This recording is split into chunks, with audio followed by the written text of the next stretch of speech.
Lo que pudimos ver anteriormente fue uno de los fragmentos de la película Tempestad sobre Washington.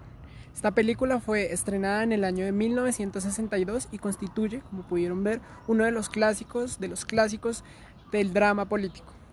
Fue dirigida por Otto Preminger, quien se caracterizó por ser uno de los primeros directores que venció la censura en los Estados Unidos.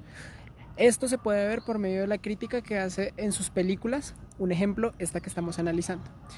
La historia de la película cuenta cómo el presidente de los Estados Unidos nombra al señor Robert Leffingwell como su secretario de Estado. Como sabemos, el cargo de secretario de Estado en los Estados Unidos es muy importante. Este cargo debe ser aprobado por el Congreso de los Estados Unidos por votación de los senadores. Y es por esto que el portavoz del partido del presidente, que no queda claro, durante toda la película no queda claro a qué partido pertenece el presidente, a qué partido pertenece, de qué partido es la mayoría y la minoría. Siempre se refieren así como mayoría y minoría. Entonces es aquí donde el portavoz del partido del presidente se da a la tarea de convencer al mayor número de senadores para que Robert Leffingwell sea secretario de Estado. Un personaje que es clave en toda esta trama es el vicepresidente de los Estados Unidos, que en la película tiene el nombre de Harley Hudson. Esto nos permite ver cómo funciona el sistema político y democrático en los Estados Unidos, ya que curiosamente el vicepresidente de los Estados Unidos es el presidente del Senado de los Estados Unidos. No es propiamente un senador, no tiene voto a menos de que la votación quede en empate. En caso de empate, le corresponde al vicepresidente votar para acabar con el desempate. Y esto es clave y crucial para toda la trama. Y como esto constituye más una invitación a que vean la película, no les voy a hacer spoilers. Esto constituye entonces la trama general: convencer al Senado de los Estados Unidos de que Robert Leffingwell debe ser secretario de Estado. Pero también hay algo importante, y es que estamos en pleno periodo de Guerra Fría, ¿no? Entonces estamos en una casa, lo que se llama la casa de brujas, y se descubre que Robert Leffingwell intentó o fue parte del Partido Comunista en su pasado. Y esto es crucial y le puede llegar a costar el nombramiento como secretario de Estado. ¿Y cómo podemos relacionar todo esto con el Estado colombiano? Yo creo que es importante partir de una reflexión, y la reflexión consiste en pensar cómo sería en el caso colombiano que los nombramientos más importantes que realice el presidente de la República deban ser aprobados por el Congreso.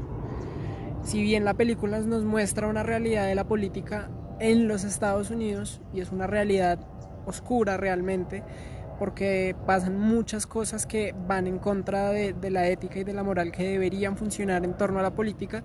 Entonces la principal reflexión que surge en el marco del Estado colombiano es pensarse y decir, bueno, ¿y aquí qué pasaría en Colombia si pusiéramos a aprobar al Senado de la República, al Congreso de la República, los nombramientos más importantes del presidente? También, por ejemplo, el papel que juega la vicepresidencia de la República en Colombia, que es algo que se ha debatido durante mucho tiempo, y es, qué papel realmente juega la vicepresidencia de la República en Colombia, porque pues la única función que tiene es reemplazar al presidente cuando tenga fallas temporales o absolutas, y no constituye más y devenga un salario. Entonces le damos la presidencia del Senado de la República al vicepresidente de la República acá en Colombia. Esas son una de las reflexiones que hay que hacerse. Para finalizar, voy a mostrarles como las 5 frases, y más que frases, situaciones que particularmente a mí me llamaron la atención de la película. La primera es como el portavoz está entablando una conversación con el presidente de los Estados Unidos por teléfono y hablando sobre Leffingwell.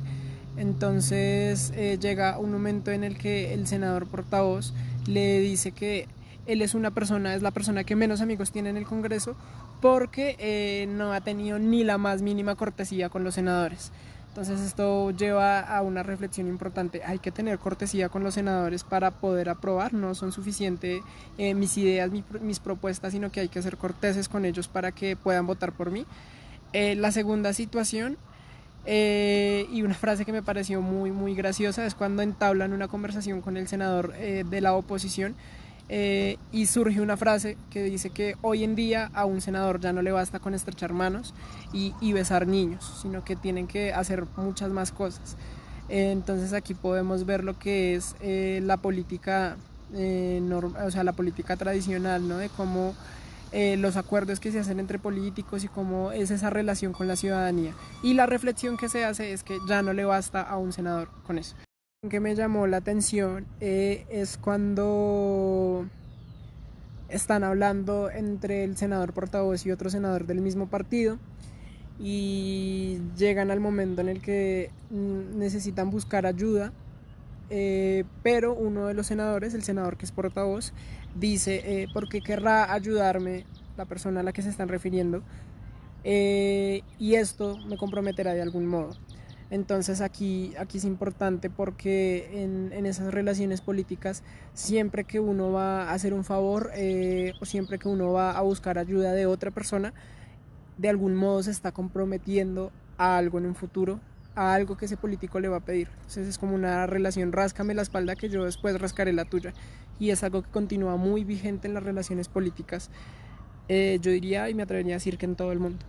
La cuarta es cuando las esposas de diferentes dignatarios están hablando en el Senado y llega el momento en el que una de las esposas les está explicando a las otras que a la derecha se sientan las minorías y a las izquierdas se sientan las mayorías. Entonces una de las señoras muy asustada dice, hay tantos comunistas hay en América, porque hacía relación a que se estaban sentando a las izquierdas los de la mayoría, que eran los que apoyaban a Leffingwell. Entonces, como las mayorías se sentaban a la izquierda y eran del partido que apoyaba a Leffingwell, una de las esposas pensó que todos eran miembros del Partido Comunista y tenían todo ese tipo de ideas. Y la esposa que estaba explicando cómo funciona el Senado le menciona, no, aquí todos son republicanos o demócratas, aquí no hay ningún comunista, solo hay alguno que tiene un tinte como liberal. Entonces es interesante cómo hacer esa comprensión de qué es para ellas y qué era para la época que un político tuviera tinte liberal.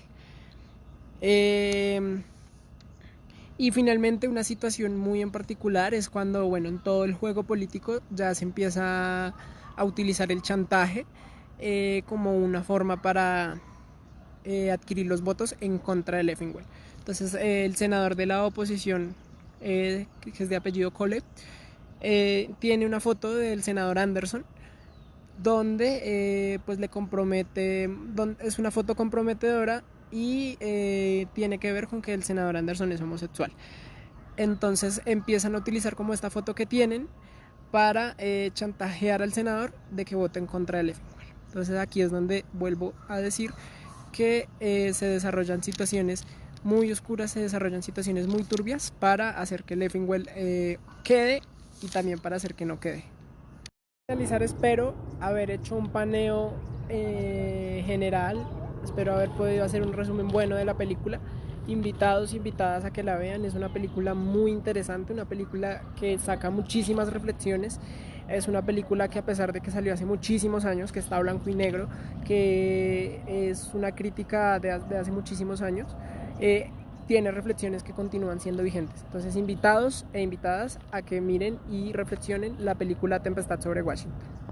Doy las gracias al estimado presidente. Es una cortés reprimenda. Señor Leffingwell, ¿debo entender que desea usted aplacar a los comunistas? Aplacar no, senador, pero no destruir un arreglo sin agotar sus posibilidades. Y en tal arreglo, ¿qué términos deberían ser válidos? No puedo contestar a eso sin tener en cuenta las circunstancias. ¿Me da la venia el senador? Si el senador ha de ser breve. El senador no querrá que sea breve tratándose del porvenir de nuestra nación. Señor testigo, ¿por qué no nos dice en qué términos pactaría con los comunistas?